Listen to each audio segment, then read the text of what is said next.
All right, Jonathan Jones into the mix.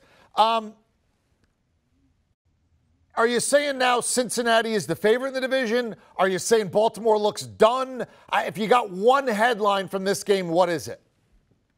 It's got to be that Cincinnati is the favorite. Nikkei, you make a good point. Yes, Baltimore has been beaten up for a number of weeks, but no one else has thrown for 525 passing yards on them. And the fact that T. Higgins is out there out-receiving Jamar Chase when Jamar Chase has 125 receiving yards, that's really impressive. When you only need 65 yards on the ground from Joe Mixon in order to get a comfortable win, that again is very impressive. Again, listen, the Baltimore Ravens were able to put up points with Josh Johnson, who again has a 300 passing yard game this season, and he just was on the practice squad less than 2 weeks ago.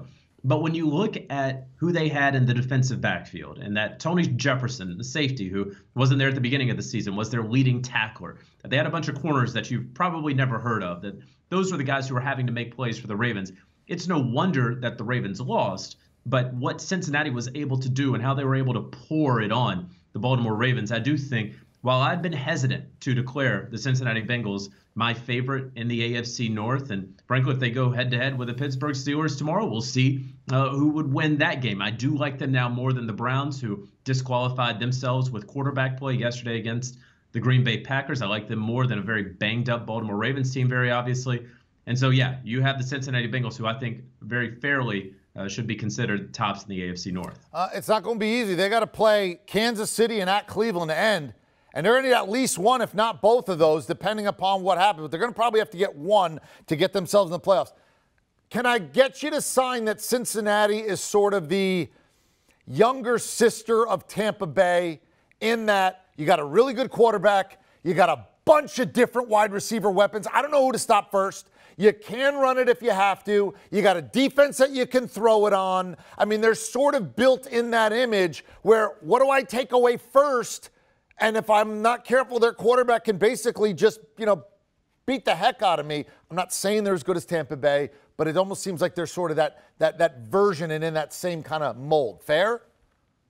I'd say they're first cousins with Tampa. And the difference here is that they haven't built the offensive line in the way that Tampa was able to build their offensive line, while they still had Jameis Winston, and before, of course, they got Tom Brady, that they were able to build through the draft and free agency. And Cincinnati is still working its way through that. There are a number of teams that, everybody wants a Tom Brady on their team, but you also have to be an attractive enough destination to bring on a Tom Brady. And I think that that's what Jason Light, the general manager there in Tampa, was able to do, building at all the various positions so that he could attract that quarterback. I think a number of free agents would be attracted to Joe Burrow. Cincinnati has another issue altogether with attracting free agents. That is that they frankly don't pay free agents. And so maybe this newfound success, of course, they had success with Marvin Lewis and Andy Dalton, weren't able to get that first win in the playoffs.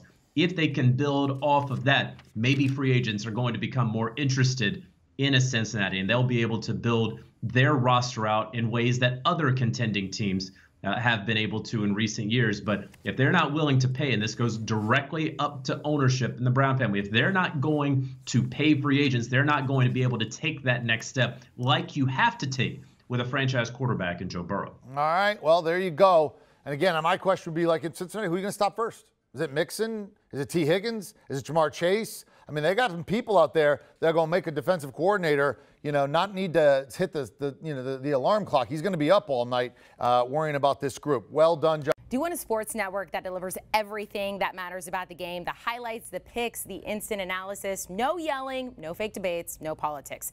Hit the subscribe button and never miss a moment.